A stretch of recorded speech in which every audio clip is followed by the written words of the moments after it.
തിരുവനന്തപുരം നെയ്യാറ്റിൻകരയിൽ സമാധിയായി എന്ന് കുടുംബം പറയുന്ന ഗോപന്റെ മൃതദേഹം കല്ലറ തുറന്ന് പുറത്തെടുത്ത് മൃതദേഹത്തിന്റെ പോസ്റ്റ്മോർട്ടം നടപടികൾ ആരംഭിച്ചു. തിരുവനന്തപുരം മെഡിക്കൽ കോളേജിലാണ് പോസ്റ്റ്മോർട്ടം നടപടികൾ പുരോഗമിക്കുന്നത്. നടപടികൾ പൂർത്തിയാക്കി മൃതദേഹം കുടുംബത്തിന് വിട്ടു നൽകുമെന്ന് സബ് കളക്ടർ ആൽഫ്രഡ് വിൻസെന്റ് പറഞ്ഞു. നടപടിക്രമങ്ങൾ നമ്മൾ ഇപ്പം ബോഡി നമ്മൾ മെഡിക്കൽ കോളേജിലേക്ക് കൊണ്ടുപോയിട്ടുണ്ട്. അപ്പം കൂടുതൽ വിദഗ്ധ പരിശോധനയ്ക്ക് ശേഷം ബാക്കി കാര്യങ്ങൾ പോലീസ് അറിയിക്കുന്നതായിരിക്കും. അപ്പം അതിന്റെ അന്വേഷണവും ബാക്കി കാര്യങ്ങളും പോലീസും അതുമായിട്ട് മുന്നോട്ട് പോയിട്ട് ബാക്കി കാര്യങ്ങൾ അറിയിക്കുന്നതായിരിക്കും. അപ്പം നമ്മൾ അതിന്റെ ഒരു പ്രോസസ്സ് പൂർത്തിയാക്കിയതിന് ശേഷം നമ്മൾ ബോഡി കുടുംബക്കാർക്ക് വിട്ടുകൊടുക്കുന്നതായിരിക്കും. പോസ്റ്റ്മോർട്ടം നടപടി നമ്മൾ ചെയ്യും. അതിനുശേഷം നമ്മൾ ബോഡി വീട്ടുകാർക്ക് വിട്ടുകൊടുക്കും. വീട്ടുകാരോട് നമ്മൾ സംസാരിച്ചിരുന്നു. നമ്മൾ അതിന് മുന്നേ സംസാരിച്ചിരുന്നു, അതിനുശേഷം സംസാരിച്ചിരുന്നു. ഞാനും ഡിവൈഎസ്പി ഉണ്ടായിരുന്നു. നമ്മൾ അവരെ കാര്യങ്ങളൊക്കെ പറഞ്ഞ് മനസ്സിലാക്കിയിട്ടുണ്ട്. അപ്പൊ ഇതിനുശേഷം അവരവിടെ വരുവാണെങ്കിൽ നമ്മൾ ബോഡി വിട്ടുകൊടുക്കുമ്പോൾ എങ്ങനെ എല്ലാ കാര്യങ്ങളും പറഞ്ഞ് മനസ്സിലാക്കിയിട്ടുണ്ട്. അപ്പൊ നമ്മൾ ഇന്ന് രാവിലെയും 2 പ്രാവശ്യം അവരോട് സംസാരിച്ചിരുന്നു. അപ്പം അവരെ പരമാവധി പറഞ്ഞ് നമ്മൾ നമ്മുടെ ഭാഗത്തുനിന്നുള്ള കാര്യങ്ങളൊക്കെ പറഞ്ഞ് മനസ്സിലാക്കാൻ ശ്രമിച്ചതിന് ശേഷമാണ് ബാക്കി കാര്യങ്ങളിലേക്ക് കടന്നിരിക്കുന്നത്. പോലീസ് ഇന്ന് എല്ലാവിധ സജ്ജീകരണങ്ങളും ഇവിടെ ചെയ്തിട്ടുണ്ടായിരുന്നു. അപ്പം നമ്മുടെ ജില്ലാ ഭരണകൂടത്തിന്റെ ഭാഗത്തു നിന്നാണെങ്കിലും എല്ലാം ഇന്ന് നിയമപ്രകാരം തന്നെയാണ് ചെയ്തത്. മറ്റ് ബുദ്ധിമുട്ടുള്ള കാര്യങ്ങളൊന്നും ഉണ്ടായിട്ടില്ല. വിവരങ്ങളുമായി വിഷ്ണു കരുണാകരൻ ചേരുന്നു. വിഷ്ണു, പോസ്റ്റ്മോർട്ടം നടപടികളൊക്കെ പൂർത്തിയായോ, അല്ലെങ്കിൽ എപ്പോഴത്തേക്ക് പൂർത്തിയാകും എന്നുള്ള വിവരങ്ങൾ ലഭിക്കുന്നുണ്ടോ?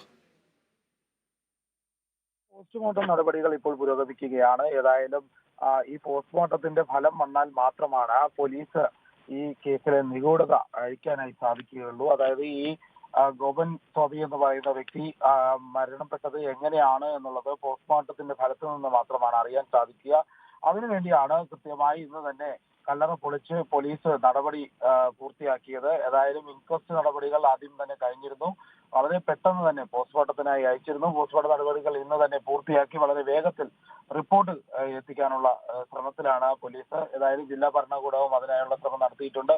ഏതായാലും ഗോപന്റെ മക്കൾ ആദ്യം ഈ മൃതദേഹം ഏറ്റുവാങ്ങില്ല എന്ന് അറിയിച്ചിരുന്നെങ്കിലും ഇപ്പോൾ മൃതദേഹം തിരികെ നൽകിയാൽ ഏറ്റുവാങ്ങും എന്നുള്ള കാര്യത്തിൽ വ്യക്തത വരുത്തിയിട്ടുണ്ട്.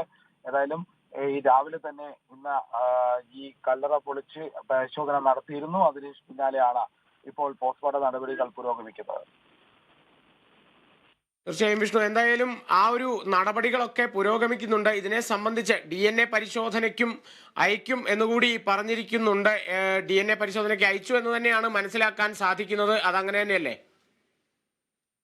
ഏതായാലും ഇതിനൊരു ഔദ്യോഗിക സ്ഥിരീകരണം വേണം. അതായത് ലഭിച്ച മൃതദേഹം ഇത് ഇദ്ദേഹത്തിന്റെ തന്നെയാണ്, അതായത് ഗോപന്റെ തന്നെയാണെന്ന് കണ്ടെത്തേണ്ടിയിരിക്കുന്നു. അതുകൊണ്ട് തന്നെ ഇത് കണ്ടെത്താനുള്ള സാഹചര്യം ഉള്ളത് കൊണ്ട് തന്നെ ഇത് വളരെ കാര്യമായി തന്നെ ഗൗരവത്തോടെ തന്നെ കാണേണ്ടതുണ്ട്. അതുകൊണ്ടാണ് ഈ DNA പരിശോധന അടക്കം വേണമെന്നുള്ള കാര്യം വരുന്നത്.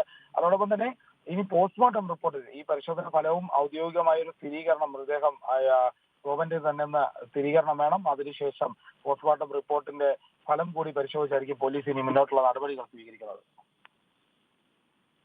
അതെ, അതുതന്നെയാണ്. എന്തായാലും പോസ്റ്റ്മോർട്ടം നടപടികൾ പുരോഗമിക്കുന്നുണ്ട്.